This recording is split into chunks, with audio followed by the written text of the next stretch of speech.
नमस्कार सभी दर्शकों का स्वागत है फिर से हमारे चैनल में। आज बहुत बड़ा दिन है हमारे भारत के इतिहास के लिए, क्योंकि एक ऐसा व्यक्ति जिन्होंने भारत को भारत बनाया, उनकी आज बर्थ एनिवर्सरी है और वो भी 150th। 50th।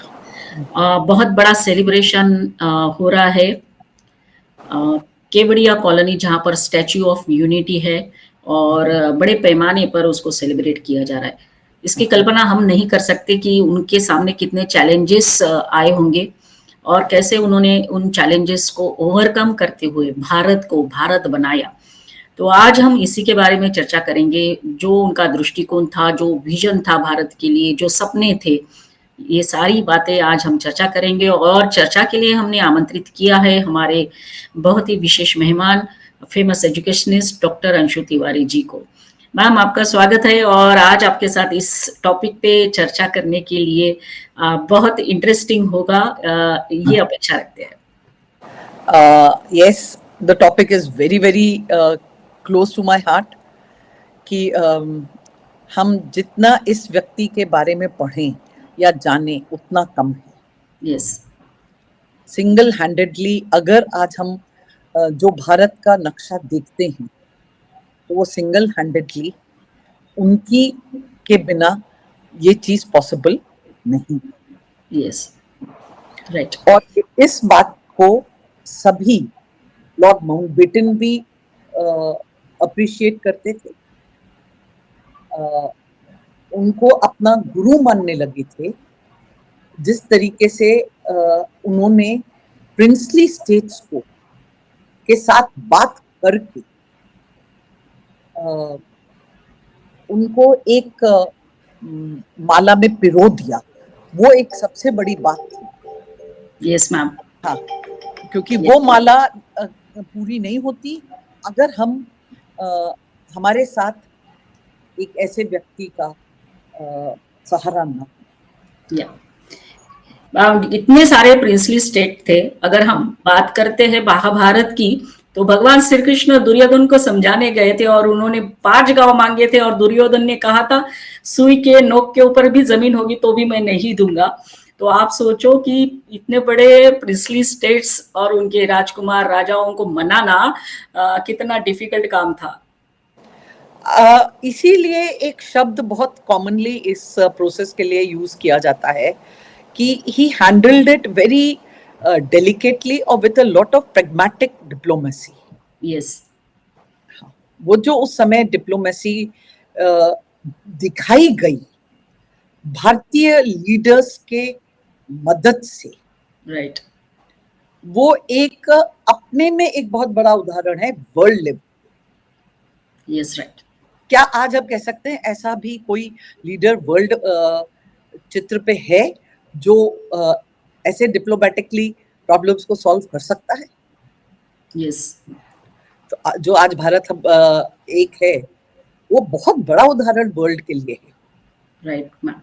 कि बात करके प्यार से, जरूरत पड़े तो एक्सेशन के नियम बताकर, डरा। कई स्टेट्स को तो उन्हें अपना विराट रूप भी दिखाना पड़ा। What is he capable of? Yes. So it was not always easy going for them, right, for the leaders, but ये है।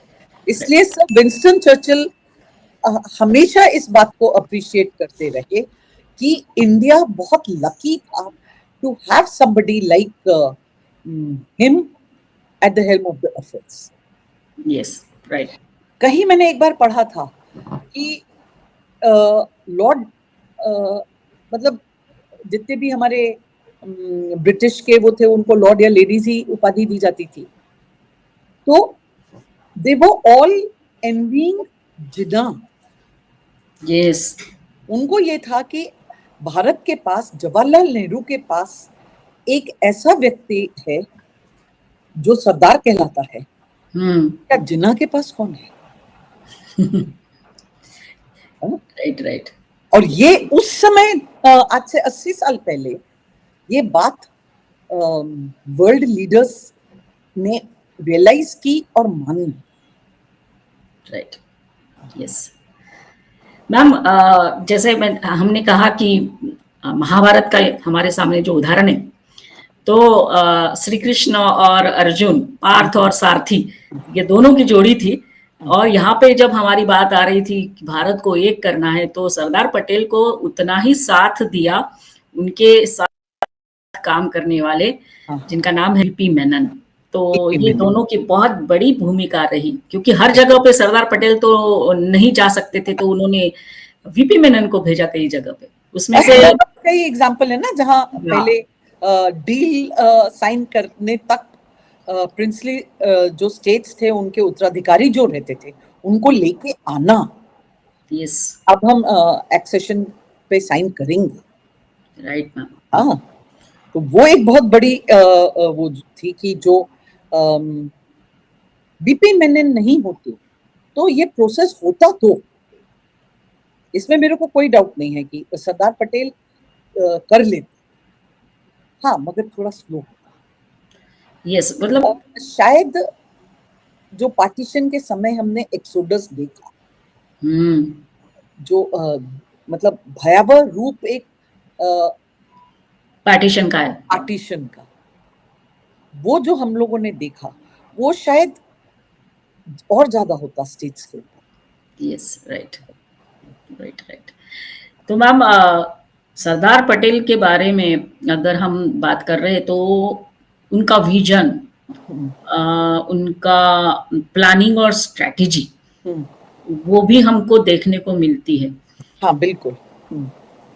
अगर बात करते हैं तो जम्मू कश्मीर के बारे में, सपोज अगर वो जिंदा रहते तो शायद आज का जो प्रॉब्लम है वो नहीं रहता। हाँ, जम्मू कश्मीर का बिल्कुल प्रॉब्लम हमारा सॉल्व हो चुका होता, या प्रॉब्लम इतना लंबे समय तक चलता ही नहीं। Yeah, he was against taking that issue to United Nations. और वो सबसे बड़ी गलती हो गई उस समय। Yes, yes, right. उस समय भी कहते थे कि हमारी आंतरिक जो प्रॉब्लम्स हैं, हम खुद अपने आप सॉल्व करें। Right. कोई भी थर्ड पार्टी आके आपकी इंटरनल प्रॉब्लम्स को नहीं हैंडल कर सकती। Yes. अभी तक international community can never solve our problem, we have to do it ourselves. Yes. या और उनकी जो स्ट्रैटेजी रही पर्टिकुलरली निजाम के लिए, वो भी उतनी ही इम्पोर्टेंट है, क्योंकि सरदार पटेल जान चुके थे कि ये जो हैदराबाद का प्रॉब्लम रहेगा, अगर इसको अपन ने बराबर से हैंडल नहीं किया, it will become a cancer for India. और उन्होंने ये वाक्य बोला था, यस, राइट, ये ऐसा कैंसर बन जाएगा जिसके लिए हमारे पास कोई विकल्प नहीं है। यस, तो जो एक्शन उस समय लिया गया, वो बहुत जरूरी था, उस समय लेना ही सही। और विंस्टन चर्चिल तो पूरे, अगर आप देखो तो इंपीरियलिस्ट एक सोच से प्रेरित थे। यस, और उनके सामने सरदार पटेल खड़े थे अपने असिस्टेंट वीपी मेनन के साथ। बिल्कुल ऑपोजिट सोच, विरोधाभासी सोच रखते। यस, विंस्टन चर्चिल तो मैडम इस फेवर में ही नहीं थे कि इंडिया को इंडिपेंडेंस दिया जाए, तो ना ही बोल रहे थे। वो तो अगर नहीं हारते सेकेंड वर्ल्ड वॉर के बाद इलेक्शन, और मिस्टर क्लीमेंट एटली नहीं बनते प्राइम मिनिस्टर, तो शायद हमारी 1947 15 अगस्त को जो हमारे को इंडिपेंडेंस मिली, वो और पीछे खसक जाती थी। Yes, he was strongly against Churchill. Yeah. Yes. और क्योंकि वो देश जिन पे कभी इंग्लैंड ने राज किया था, उसके के साथ संबंध बना के रखना चाहते थे। कॉमनवेल्थ का जो कंसेप्ट आया, वो इसीलिए आया। Yes, वो जो once upon a time they were ruled over by the Britishers. Yes, right. Yes. वो अपना पकड़ थ्रू कॉमनवेल्थ रखना चाहते थे। Right. और हमारे मतलब सरदार पटेल को ऐसे ही सरदार नहीं बोला गया है। Yes. वो ये चाल समझ रहे थे, और वीपी मेनन ने और दोनों ने मिलके उस चाल का भी तोड़ निकाल लिया था। Yes, right. जो उन्होंने एक्सेशन के लिए जो पेपर्स बनाए थे, वो इतने आज भी लोग आर्काइव्स में जाके पेपर्स को देखते हैं. Yes, ma'am. The historians want to know what was there in that, जिससे इतने ढेर सारे प्रिंसली स्टेट 550 से ऊपर साथ में जुड़ गए. Yes. Ma'am, Sardar Patel symbol है निस्वार्थ देशभक्ति, हाँ. देश प्रेम, क्योंकि जब सभी ने उनको as a prime minister select कर दिया था, उसके बावजूद भी उन्होंने स्वीकार किया जब गांधी जी ने नेहरू जी का नाम प्रमोट किया था तब. सो कुछ एक शब्द उन्होंने एज अपोजिशन या अपोज के लिए नहीं कहा, तो यही बात उनके मन में रही होगी कि जहां पे भी रहूं सिर्फ मैं देश की सेवा करूं. हाँ, उनको पोजीशन की महत्वाकांक्षा नहीं थी. या ये तो पोजीशन उनको, इंडिया को फ्रीडम मिली तब प्रश्न आया कि प्राइम मिनिस्टर उनको क्यों ना बनाया जाए. Yes ma'am. अगर ये काम तो पिछले 3-4 साल से शुरू कर चुके थे. और वो रिलीजियस अपीजमेंट में भी विश्वास नहीं रखते थे. और इसका ये मतलब नहीं है कि he was against Hindu Muslim unity. He believed in Hindu Muslim unity but did not believe in religious appeasement. Yes, जो बाद के सालों में हमने देखा. Right ma'am. रिलीजियस अपीजमेंट के ऊपर मतलब एक गवर्नमेंट का काफी बड़ा वो भी रहा था कि रिलीजियस अपीजमेंट के द्वारा बहुत कुछ काम करा गया. तो he did not believe in that. Yes, right. और neither was he against Hindu Muslim unity. एक बहुत ही डिफरेंट व्यक्तित्व रखते थे. Yes. दूसरी बात मैम, हाँ सर. और एकदम एक ही चीज, पैट्रियोटिज्म. राइट. यस. दूसरी बात मैडम, अगर हम बात करते हैं कि what he dream about India, वैसे तो 47 में हम आजाद हुए और वो विद इन 3 इयर्स उनकी डेथ हो गई 1950 में, तो वो ज्यादा समय तो नहीं दे पाए एज सच जो उनके सपनों का भारत था वो. लेकिन एक मुख्य बात है दैट इज सेल्फ रिलायंट. जो आज हम आत्मनिर्भर भारत की बात कर रहे हैं, so he was also having that thoughts. Self reliance, अपने पे विश्वास और सेल्फ कॉन्फिडेंस. वो ये मानते थे कि ये तीनों चीजें अगर हमारे पास रहेंगी तो हम इंडिया की सॉवरेनिटी को प्रोटेक्ट कर पाएंगे. यस. सेल्फ रिलायंस के बिना तो आप उस समय इतना अनाज ही नहीं पैदा कर रहे थे जो इतनी बड़ी जनसंख्या को खिला सके. राइट. तो सेल्फ रिलायंस तो पहली चीज थी. यस. अपने पे विश्वास, yes we Indians can do it, और वो कॉन्फिडेंस. एक ही उनका ये रहता था कि हम कुछ भी ऐसा ना करें, हम साथ, इसीलिए वो हिंदू मुस्लिम यूनिटी के खिलाफ नहीं थे, क्योंकि सॉवरेनिटी हमें बनाए रखनी थी. या. यस. कभी कहीं हमारी कमजोरी का फायदा बहुत यूरोपियंस ने उठाया. डच, फ्रेंच, पोर्तुगीज, इंग्लिश, वो भाई हमारी वीकनेस थी ना. हम एक नहीं थे, कॉन्फिडेंट नहीं थे. यस. अपने आप पर विश्वास नहीं रखते थे, ये था. और सरदार पटेल को ये सारा ताना बाना जो है या व्हाट इज रियल थिंग वो उनको अच्छे से मालूम था, और इसलिए उन्होंने उस तरह से स्ट्रेटजी बना के काम किया. और एक दूसरी बड़ी बात मैम, सेल्फ रिलायंस की जैसे बात हो रही है, तो आज अमूल का अगर नाम लेते हैं हम लोग, तो that was also one of his. Yes, Amul का बहुत अच्छा एक बात मैं यहाँ डिस्कस करना चाहूंगी कि बारडोली सत्याग्रह बहुत सक्सेसफुल रहा. फार्मर्स को उनके मन मुताबिक लॉज बन गए. यस. और जब वो अहमदाबाद आए तब उनकी उनसे मिलने के लिए लोकल जो फार्मिंग कम्युनिटी थी वो गई, और उस समय पारसी डेयरी एक हुआ करती थी, राइट, जिससे ये लोग बहुत नाखुश थे, हम्म, क्योंकि हमेशा से भारत में खेती के साथ साथ पशुपालन भी एक बहुत बड़ा हिस्सा था। यस, हाँ, तो फिर यही रहता है कि आपके पास आपकी खपत से ज्यादा दूध है, तो आप क्या करोगे?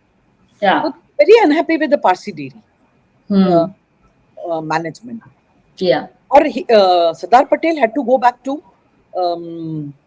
दिल्ली। तो उन्होंने मोरारजी देसाई को बोला कि यस, प्लीज फार्मर्स की सुनो और हेल्प देम आउट। यस, और जो एक उस समय जो एक कोऑपरेटिव सिस्टम को बेस बना के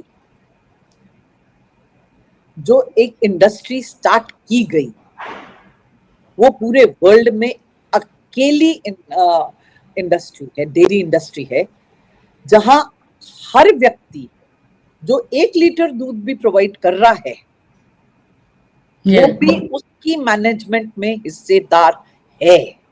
यस, यस, तो मतलब to the last word of cooperative system हम लोग अभी भी अमूल में वही फॉलो कर रहे हैं। यस। सो ये उनका सपना साकार हुआ, बाद में त्रिभुवन दास पटेल उसमें जुड़े, अरे त्रिभुवन दास डॉक्टर पटेल तो वर्गीस जी आए, और इस तरह सोने से पे सुहागा हो गया वर्गीस जी यस, का। And Amul came into existence, और आज Amul the taste of India बन गया है, और लार्जेस्ट प्रोड्यूसिंग वो मिल्क प्रोडक्ट्स में आज उनका नाम आता है। और ये ऑपरेशन व्हाइट रिवॉल्यूशन जैसा रहा, जो तो ये इसकी बुनियाद जो है सरदार पटेल की सरदार मिशन। पटेल की। यस। दूसरी बात मैम, अभी बात करते हैं कि उनके लीडरशिप से आज हम क्या मतलब दुनिया को या फिर बच्चों को सिखा सकते हैं। लीडरशिप के माने बदल गए हैं। ये बात भी सही है। सरदार पटेल जब लीडर थे, या जैसे अभी हम लोग ने थोड़ी देर पहले ही डिस्कस किया कि बिना चेहरे पे शिकन लाए, बिना किसी नेगेटिव फीलिंग के, he agreed to become the vice मतलब प्राइम मिनिस्टर। जवाहरलाल नेहरू बने deputy prime minister. Deputy prime minister, इनको बनाया गया, होम मिनिस्ट्री इनके हाथ में थी। हाँ, और गांधी जी का असैसिनेशन, इसका उदाहरण लेके मैं फिर इस बात पे आती हूँ। गांधी जी का असैसिनेशन वो अपना पर्सनल लॉस के साथ फेलियर, भर गए, हाँ, फेलियर जैसे उन्होंने लिया, हम्म, क्योंकि बीइंग अ होम मिनिस्टर वो उनकी ड्यूटी बनती थी to provide enough security to Mahatma Gandhi. Yes, तो ये जो बात, और तभी से उनकी तबीयत गड़बड़ाने लगी, हार्ट के उनके जो इश्यूज खड़े हुए, वो तभी से तबीयत उनकी गड़बड़ाने लगी। यस, टू हार्ट, मेरी कहीं गलती रही, मेरी कमजोरी रही। तो आज के लीडरशिप में जो हम देखते हैं वर्षा, कि हम अपनी गलतियों को स्वीकार नहीं करते। ये तो इंडिविजुअली सरदार पटेल की गलती थी ही नहीं। yes, Deputy Prime Minister cannot be held responsible for such acts. yes, right. तो On the moral ground उनको ऐसा मॉरल ग्राउंड, और उनको लगा कि कहीं उनसे चूक हुई। अब जो आज लीडरशिप में है, ओनरशिप बहुत जरूरी है मेरे हिसाब से। अच्छा काम हो रहा है तो भी आपकी ओनरशिप है, काम नहीं बराबर हुआ वो भी आपकी ओनरशिप पे अकाउंटेबिलिटी आएगी, अकाउंटेबिलिटी आनी चाहिए। यस, तो हम कहीं वो अकाउंटेबिलिटी से आज भागते हैं। Yes, right. मीठा मीठा हम खाएंगे, कड़वा कड़वा सामने वाला खाए, वो थोड़ी होता है। Yes ma'am, right. और फिर हर छोटी चीज, being a home minister, security provide करना टू महात्मा गांधी और दूसरे लोगों को भी उनका परम कर्तव्य था। और उस कर्तव्य को नहीं जब हुआ तो उन्होंने अपने को दोषी ठहराया। या यस। फिर कि आप अगर पैट्रियोटिक हो तो डेफिनेटली वो पैट्रियोटिज्म देश के बेटरमेंट में ही काम में आएगा। यस। इसलिए वो एक बहुत बड़ी बात उनको थी कि all of us have to be patriotic, right, irrespective of the religion we come from. Yes, right, yes. तो वो जो हम बोलते हैं रिलीजियस अपीसमेंट में विश्वास नहीं करते थे, बट ये बात भी गलत तरीके से प्रोजेक्ट की जाती है कि he was against Hindu Muslim unity. No, he was not against Hindu Muslim unity. जब तक इंडिया यूनाइटेड नहीं होगा इंडिया प्रोग्रेस नहीं कर सकता। ये सबसे उनका वो था। तो जब भी आता है ना self reliance, believe in your self, confidence, ये सारी चीजें तभी हो सकती हैं जब हम एक साथ मिलके रहें। दूसरी बात मैम ये है कि उनका नो डाउट कंट्रीब्यूशन हर एंगल में है। सोमनाथ का जो टेम्पल है, उसका जो पुनर्निर्माण, जीर्णोद्धार हुआ, उसमें सरदार पटेल का बहुत बड़ा रोल है। हाँ, बहुत बड़ा रोल है, बिल्कुल। वो going against the government, Nehru ji शायद खिलाफ। हाँ वही हम कह रहे हैं, गोइंग अगेंस्ट द गवर्नमेंट उन्होंने वो काम करा। And president was Rajendra Prasad, I think. उनको बुलाया गया था, वो भी नहीं पसंद आया था उस समय के प्राइम मिनिस्टर को कि ये है। इसीलिए ये कहा जाता है कि हम जिस चीज में हम विश्वास करते हैं, अगर वो उससे समाज में कुछ बदलाव हो सकता है तो वो करना चाहिए। यस। सरदार डैम का भी आइडिया सरदार पटेल का था, जो आज डैम इतना बड़ा बन गया है। और उसी के बाजू में आज प्रोग्राम हो रहा है। प्रोग्राम हो रहा है, एकता नगर, एकता यूनिटी, जो कुछ भी हम उसको बोले, वहां वहां के लोकल लोगों को कितना बड़ा एक रिस्पेक्टफुल जीवन जीने का एक हक मिल गया। Yes. And every time I go there, I really like it कि pink colored रिक्शा है, that is those rickshaws are driven by ladies. Ladies, yes, yes. उनकी संख्या करीब करीब 50-50 है। Yes, ma'am. And they all belong to that local area. Right. जिसको main stream में जोड़ने के लिए हमने बहुत कोशिश की, मगर एक सरदार पटेल की एक स्टैचू वहां लगी और उससे उन सबका जीवन बदल गया। तो मैं तो हमेशा ये बात सोचती हूँ, जब तक वो थे खुद जीवन, तब तक भी उन्होंने सबकी लाइफ को टच किया। Yes, right. जो भी उनके नियम रहे, जो भी जिस तरीके से उन्होंने एज अ होम मिनिस्टर उस समय फंक्शन किया, और ना रहने के बाद उनकी स्टैचू ने भी उस एरिया को इतना आज बिग सेंटर ऑफ, मतलब जहाँ फॉरेन टूरिस्ट, इंडियन टूरिस्ट, अपने लोकल सब जाते हैं और अप्रिशिएट करते हैं। यस मैम, आपको एक सवाल पूछना है। भी पूछा गया था, एक कॉन्फ्रेंस में मैं गई थी, सरदार पटेल के ऊपर ही कुछ बात हो रही थी, तो एक यंग स्टूडेंट ने पूछा था कि ये जो सोमनाथ का टेम्पल है उसके लिए फंडिंग्स कलेक्ट करे गए ना।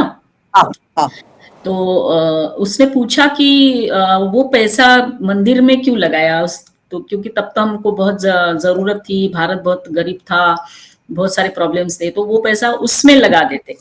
तो जिस तरह से उसने एग्जाम्पल भी दिया, जिस तरह से राम मंदिर का निर्माण हुआ, उसी तरह से उस टाइम पे सोमनाथ का मंदिर का जो है निर्माण हुआ। तो मैम आप क्या कहेंगे इसके ऊपर? देखो, एक बैलेंस होना चाहिए। राइट। हाँ, बैलेंस किस में? हमारी मान्यता में।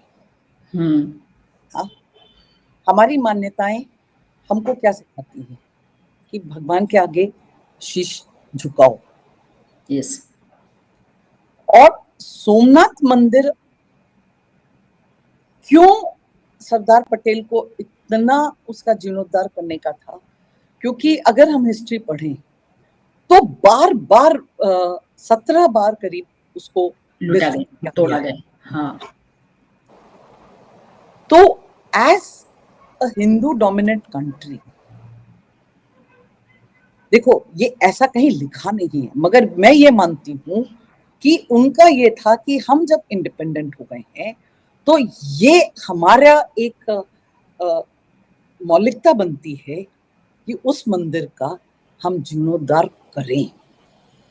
ये हमारे स्वाभिमान की बात थी। बात है, yes. not because it was a Hindu temple, Yes. but it was a symbol of कि हम कितना भी हमें परेशान करोगे, हम वापस सर उठा के खड़े हो जाएंगे। यस। राइट।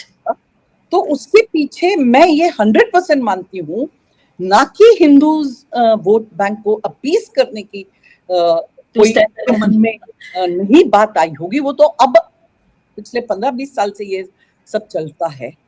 ये उस समय कि हम जो सदियों से उस मंदिर को अपने दिल से लगाए बैठे हैं और बार बार जिसका हम जीर्णोद्धार करते आए हैं, तो आज जब हम ऑलरेडी एक इंडिपेंडेंट देश जैसे खड़े हैं, तो क्यों ना हम वापस उसका जीर्णोद्धार करें।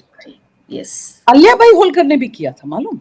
उन्होंने तो काफी सारा किया। हाँ, अलिया भाई होलकर ने भी, और अलिया भाई होलकर का स्थापित लिंग अभी भी वहां अंडरग्राउंड रखा हुआ। Yes ma'am. राइट। हाँ, और काशी विश्वनाथ का टेम्पल भी अलिया भाई होलकर ने यस उसमें कंस्ट्रक्शन में वो किया। राइट। तो हाँ, and I have a very strong belief कि यही होगा कि ये हमारी एकता का प्रतीक है। एकता, हम इसमें किसी को अलग नहीं कर रहे। बराबर। He took it as a united country. Yes. India, Bharat का प्रतीक बनेगा उसका जीर्णोद्धार होना। यस। राइट। और वो है। यस, ये बात समझनी चाहिए कि हमारी संस्कृति के प्रतीक है, ये हमारे स्वाभिमान के प्रतीक है। आप सोचो ना मैडम, कैसा लगता अगर उसका जीर्णोद्धार नहीं होता, वहां किसको जाने को अच्छा लगता है? कहीं ना कहीं वो मन में दुख हमेशा रहता, अरे 17 बार इसको लूटा गया और हम कुछ नहीं कर पाए। हम कुछ नहीं कर पाए। आज वो इतना हम देखते उसका भव्य स्वरूप, चाहे वो काशी विश्वनाथ टेम्पल क्यों ना हो, सोमनाथ मंदिर क्यों ना हो, तो मन में एक ऐसा स्वाभिमान जगता है, यस हमने ये किया। राइट। तो मैम लास्ट क्वेश्चन अभी आपसे हम यही पूछना चाहेंगे कि आज की जो सिचुएशन है भारत की, चारों तरफ से हम देखते हैं हमारे जो पड़ोसी हमको परेशान कर रहे हैं, ऐसे स्थिति में सरदार पटेल की नीति कैसे काम आएगी? सरदार पटेल की नीति में तो पहले तो वो मतलब हम बोलें कि अपने सेक्रेटरी के को भेज के डायलॉग स्थापित करते, या वीपी मेनन। हाँ, मेनन को भेज के, क्योंकि VP Menon at times was blunt, more blunt than Sardar Patel. Yes yes yes. Right.